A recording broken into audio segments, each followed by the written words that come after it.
చిరంజీవి గారితో మీ రాజకీయం journey start అయింది. సో, ఇప్పుడు పవన్ కళ్యాణ్ గారి వల్ల మీ రాజకీయం జర్నీ రీస్టార్ట్ అయింది అనొచ్చా? రీస్టార్ట్ అనడం కంటే అక్కడే స్టార్ట్ అయింది అనుకోవడం. ఓకే. ఎందుకంటే ముందు చేశారు. ముందు చేసే నేను యాక్చువల్‌గా నేను కూడా యువరాజ్యంలోనే చేశాను. పవన్ కళ్యాణ్ అండర్‌లోనే పనిచేశా. ఆ రోజు ఉన్నటువంటి పవన్ కళ్యాణ్ గారి టీమ్‌లోనే నేను పనిచేశాను. పవన్ కళ్యాణ్ అండర్‌లోనే పనిచేశాను. ఈ పార్టీ ఉండుంటే నేను పార్టీ మారనసలు. నాకు వీళ్ళ మీద అభిమానంతో ఓన్లీ ఆ ఫ్యామిలీ మీద ఉన్న అభిమానంతో నాకున్నటువంటి ఇత్తు నేను ఆ రోజు పాలిటిక్స్‌లోకి వచ్చా. పాలిటిక్స్‌లోకి రావడానికి కారణం ఇదే ఆ పార్టీ ప్రజారాజ్యం పార్టీ ఉండున్నా పవన్ కళ్యాణ్ గారు ఆ రోజు పార్టీ పెడతామని చెప్పినా మేము పార్టీ మారం. ఆ రోజుకి ఇంకా కొంత నిర్ణయం తీసుకోలేదు పవన్ కళ్యాణ్ గారు.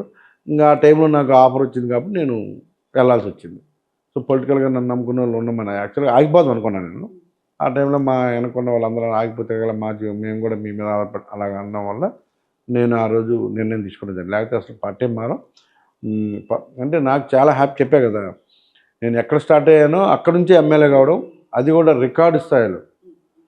దేశ రికార్డులు ఉండే విధంగా నేను గెలవడం అన్నది నాకు చాలా హ్యాపీ. నాకు ఇంకేం గోల్స్ లేవు. చాలా హ్యాపీగా ఛాలెంజ్ చేసి మరి వచ్చా. సార్ హైయెస్ట్ ఓట్స్ అన్నది మీరు ఎక్స్‌పెక్ట్ చేశారా? చేశానండి. ఎలా సార్ అంత కాన్ఫిడెన్స్ ఎలా సార్? వస్తుంది ఖచ్చితంగా. నేను పబ్లిక్‌లోకి వెళ్ళినప్పుడు అసలు కాన్స్టిట్యుయెన్సీలో ఎమ్మెల్యేగా కంటెస్ట్ చేయాలి అనుకున్నాను. అయితే అక్కడికి వెళ్తానని ఎక్స్‌పెక్ట్ చేయలేదు. నేను నిజం చెప్పాలంటే నేను కొంచెం తక్కువ వర్క్ చేసిన ఏరియా అదే. నాకు కొద్దిగా గొప్ప Bheemili, east, north, west, Gajuwaka ఈ 4 ప్రాంతాల్లో నాకు కొంచెం కొంచెం ఎక్కువగా తిరిగేవాడిని.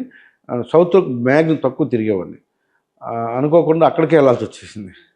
అయినప్పటికి కూడా నాకున్న పరిచయాలు నేను విశాఖపట్నంలో హైయెస్ట్ పార్టీ ప్రెసిడెంట్‌గా చేసింది నేను 10 ఇయర్స్ చేశాను. హ్మ్. హ్మ్. దాంతో అన్ని పార్టీ నాయకులతో గానీ, ముఖ్యమైన ఆహ్, సంఘ నాయకులు కావచ్చు, లేకపోతే వివిధ ట్రేడ్ యూనియన్స్ కావచ్చు, లేకపోతే బిజినెస్ అందరితో నాకు మంచి పరిచయాలుంటాయి. దాంతో నాకు ఎలక్షన్ చేసుకోవడం కొంచెం ఈజీ అయింది. ఎలక్షన్ చేసుకోవడం ఈజీ అయింది.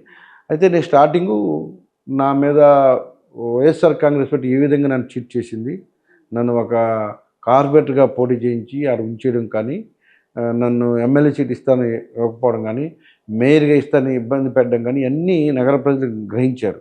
నా మీద ఒక సానుభూతి అన్నది ఖచ్చితంగా నేను సర్వీస్ చేస్తాను. నేను అందరిలాగా మాటలు చెప్పను, చెప్పానంటే చేసి పెడుతుంటా. దానితో నేను వాటర్ ట్యాంకులు కావచ్చు, చనిపోయినప్పుడు కావచ్చు, ఎన్ని రకాలుగా సర్వీస్ చేసానో నా ఆత్మకు తెలుసు. హెల్ప్ పొందిన వాళ్ళకి తెలుస్తది.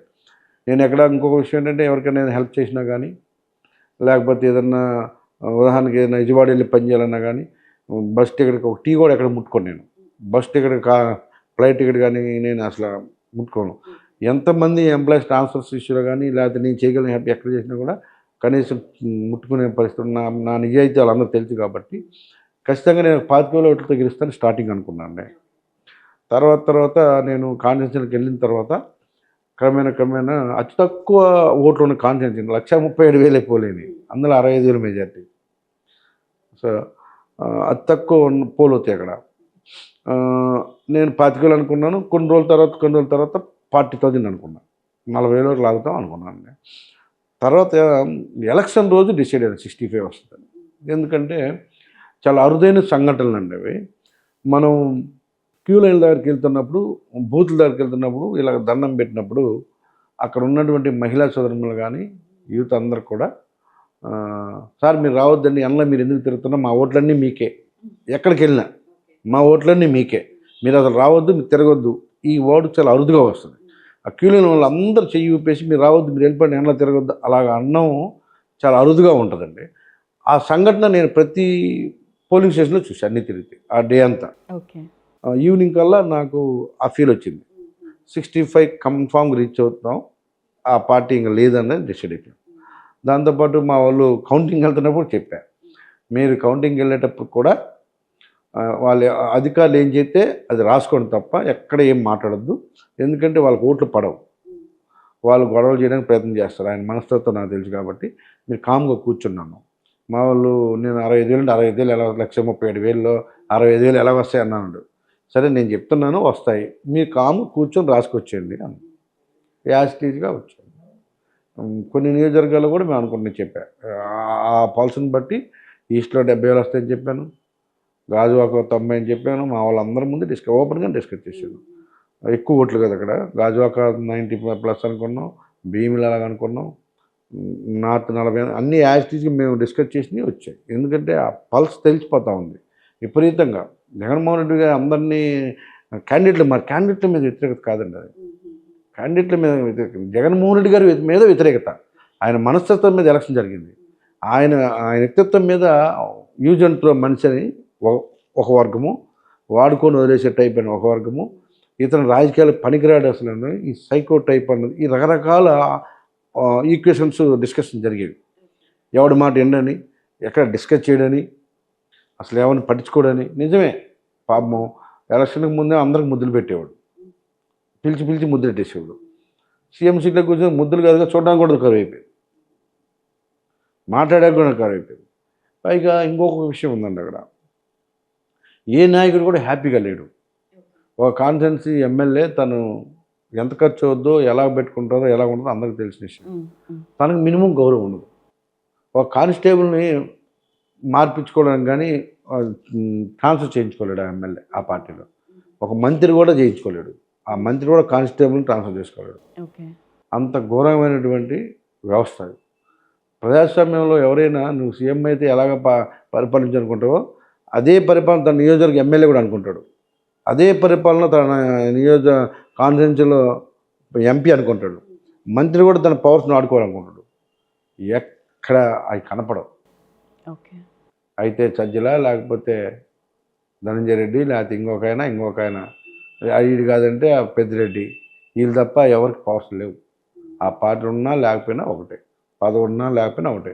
అందుకే 4 సంవత్సరాలు ఎమ్మెల్సీ పదవి ఉన్నా లెక్క చేయకుండా, ఆ పదవి ఉన్నా లేకపోయినా ఒకటే, ఈ పార్టీలో ఉన్నా లేకపోయినా ఒకటే, ఇలాంటి పార్టీలు ఉండడం కంటే కూడా రాజకీయాలు మానేయడం బెటర్ అని చెప్పి డిసైడ్ అయ్యి ఇంట్లో వాళ్ళు, ఫ్రెండ్స్, నా అనుకున్న అందరూ వ్యతిరేకించాను నన్ను.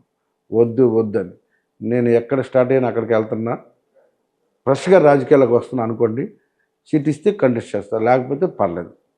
ఏదైనా సరే ఈ ఈ పవర్ లైన్ ఇటు ఇలాంటి దాన్ని ఎవరు నా అనుకున్న వచ్చి చిన్న పని చెప్పిన చేయలేని పరిస్థితుల్లో ఎందుకు పాలిటిక్స్?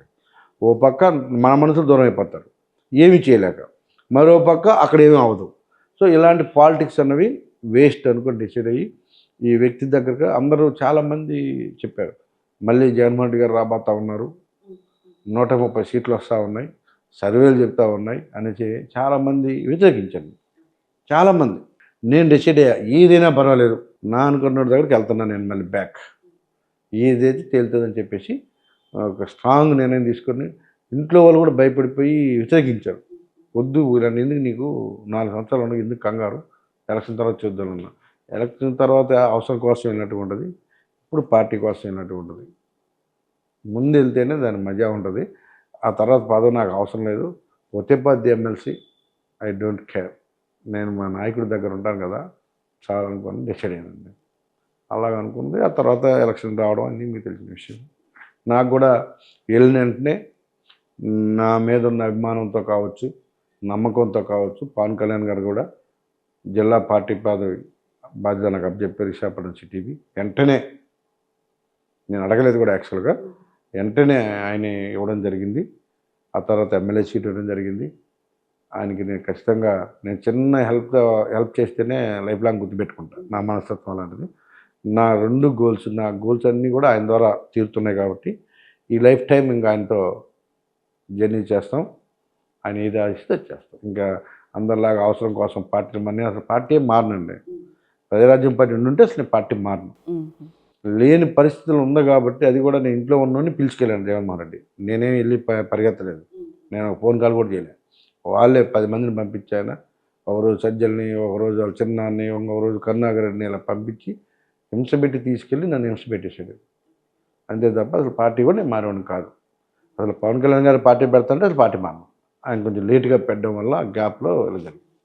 సో నేను ఎక్కడ స్టార్ట్ అయిన జర్నీ అక్కడి నుంచి నేను మంచి పొజిషన్కి వచ్చాను కాబట్టి నాకు ఆయన ఇచ్చినటువంటి విలువ, పవన్ కళ్యాణ్ గారు నాకు ఇచ్చిన విలువ నేను మర్చిపోలేనివి. నేను ఎన్నో రాజకీయంగా అవమానాలు భరాయించి ఎన్ని రకాలుగా పడ్డాను నాకు తెలిసిన ఆత్మకి.